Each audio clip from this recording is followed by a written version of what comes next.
To New Mexico, Arkansas to Oregon, Civic Network Television is lighting up America. CNT, linking America's communities to each other and the future.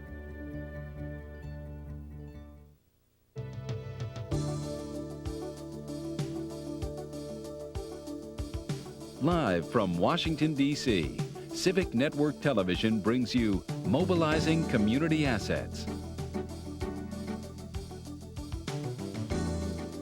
And now, our moderator, Ramona Edelin. Jody and John will now take us through Module 2, which you will find on page 16 in your course guide, Gifts of Individuals. Let's go back, I think, probably, John and Jody, to the assets map. At the center is the gifts of individuals. Help us think about that. What is it that you have discovered in your travels around the country? Well, as you can see in the middle of the map, the gifts of individuals are central. And I think the best way for us to begin to work on this in our communities is to think about ourselves and our friends and our neighbors. And to think about the fact that everyone has a gift. Everyone. This has to be the central development principle. Everyone has a gift. Now, think about yourself. I know in my life, when I was a little kid, my Irish-American grandmother was making cherry pies one day, and I came in and I was standing there probably because I wanted to eat the dough, and I chattered away and chattered and chattered and chattered. And finally she stopped and she said, "John, you have a gift." And I said, "What is it?" Thinking she was going to give me something. She said, "No, you've got it already." She said, "You have the gift of blarney." Now, I don't know if you know what blarney means in the Irish, but it means, some people think, a golden tongue. Other people have other words that I don't want to repeat here for what that may also mean. But whether I had the gift or not, the fact that somebody thought I had the gift and nurtured it probably is the reason at 63 years of age I'm standing up here talking, right?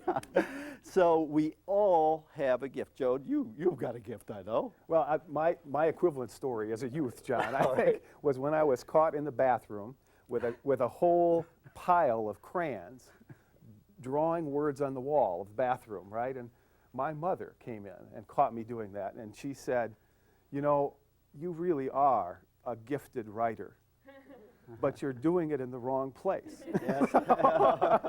But by telling me that I had a gift, she was able to sort of wean me from my habit of writing in the walls early. So I think that she too was sort of discovering, and I've been a writer ever since and have liked doing that, right? I also know about us though, John, because we work together all the time, that we are people with a lot of emptiness and a lot of problems. Right. Problems and needs. When I think about myself, a couple years ago, I had a major heart surgery, a great big scar down the middle of my chest. The thing about my scar is that it's of no use to my community. Right? The thing that may be of some use is an ability to articulate something. Yeah, right. Joe, what about you? Well, I've had 5 knee surgeries, right? So whatever usefulness I have to my community has nothing to do with my mobility. Yeah. It does have to do probably more with my capacity to write. I mean, so we are both, right? Just like everybody in this room, people that have a certain amount of fullness and a good amount of emptiness. Right. Everybody in this room. And that, we think, is the way to really start rediscovering the community building powers of localities, is to focus on the gifts of individuals.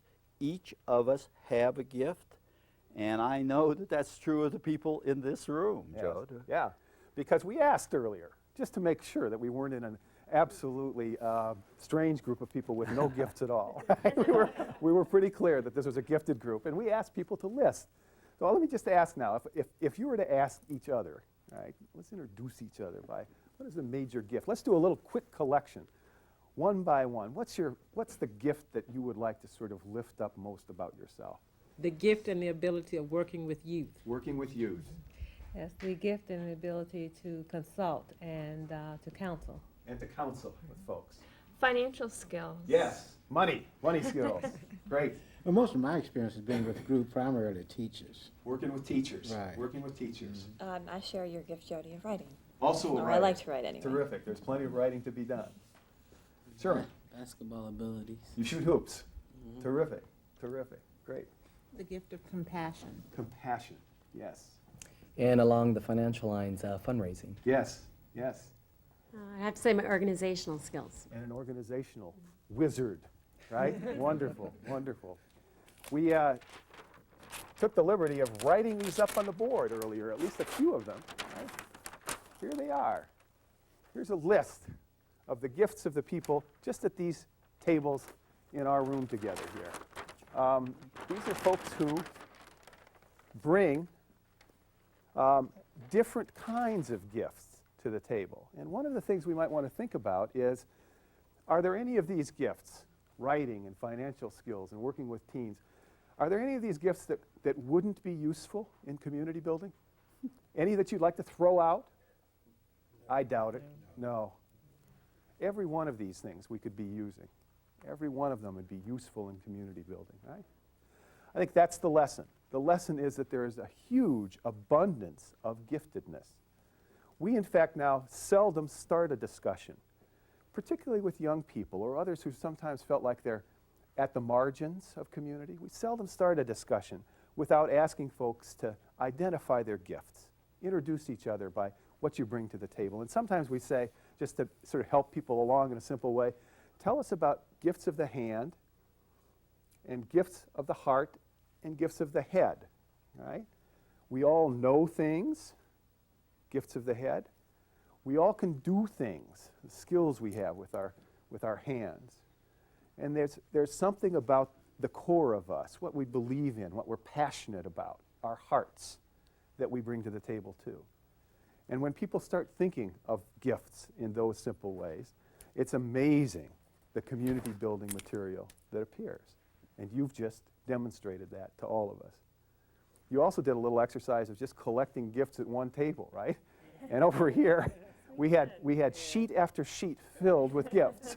Why don't you just do a quick read of what this one little table found when they started collecting gifts?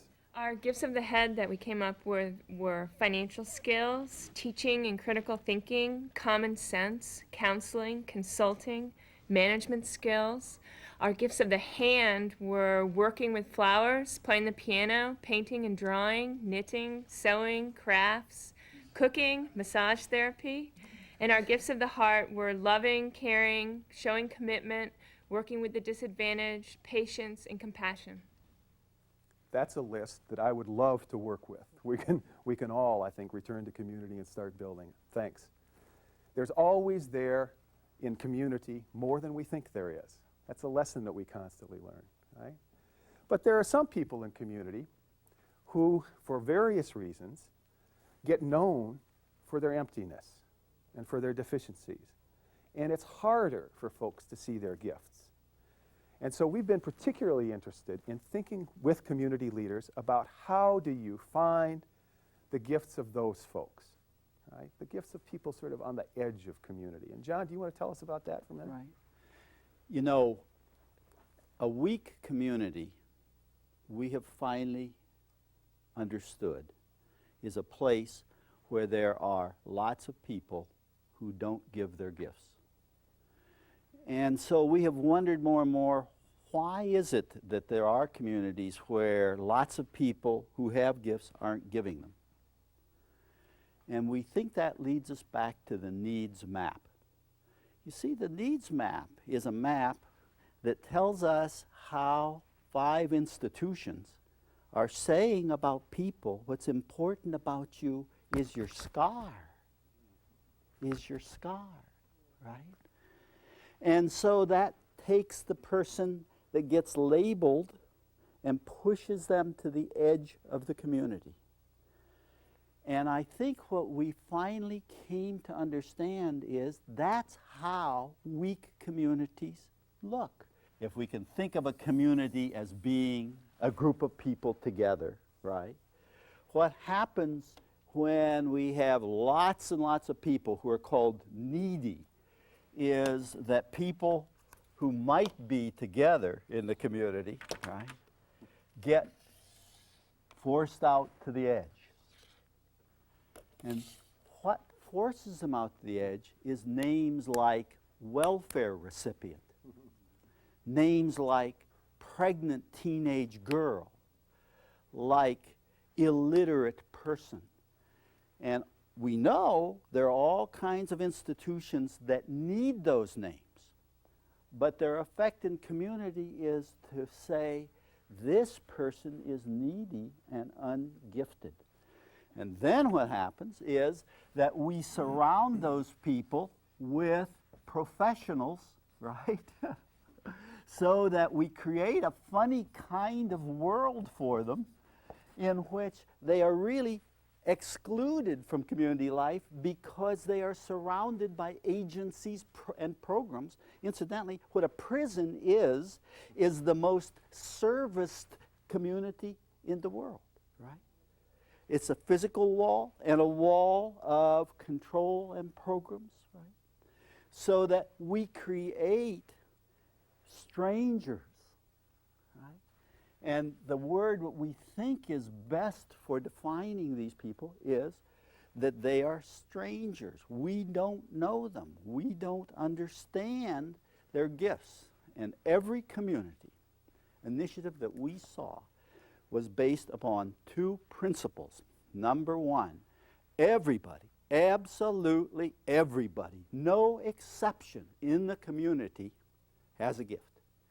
And number two, the community was a place where either by its culture or its organization was about saying to everybody, we don't want you out here. We can see you have a gift. Come on in. We need you.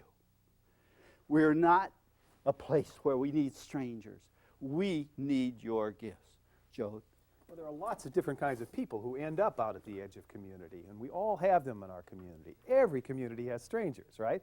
We asked our friends in the studio here before we went on the air to make a quick list, thinking about their own communities, and we're going to ask everybody to be doing this after the program tonight. If you thought about your own community, who are the strangers? And we got a long list. Here are just a few of the candidates for the strangers in the communities represented here in our panel. Homeless people, people with disabilities, people with AIDS, poor people or welfare recipients generally, and the elderly.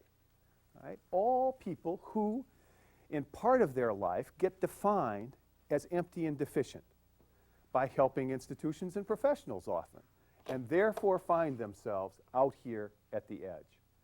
So one of the ways of thinking about building community, if you really do believe that everybody's gifted and community building is about giving the gifts, right, is to start that exercise. Who are the strangers in our community, and how can we plug them back in? And we want to just now tell you very briefly a story or two about communities that are doing that. Right. On the west side of Chicago, there's a neighborhood organization. It's an organization of citizens, of associations, right? And that organization decided that one of the things that had made that neighborhood weaker than they wanted it to be was that there were a lot of people in their neighborhood who were strangers.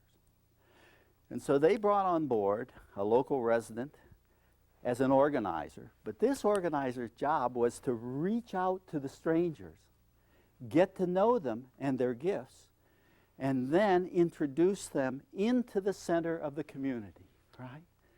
To find the gifts of the strangers in their midst and bring them into the community. And the name of this neighborhood organization is the Logan Square Neighborhood Association. And I'd like to introduce you to the organizer whose task is to begin to initiate the building of community by bringing people who've been labeled into the community's life, Rosita De La Rosa.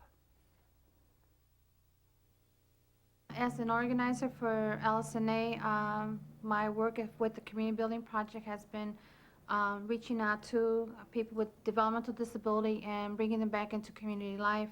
And in doing that, we look to connect them in different groups and organizations and clubs. Genevieve came from an association called Victor C. Newman. And basically, there is a shelter workshop atmosphere where she goes to 5 days a week and then goes back to a group home setting. And being more part of community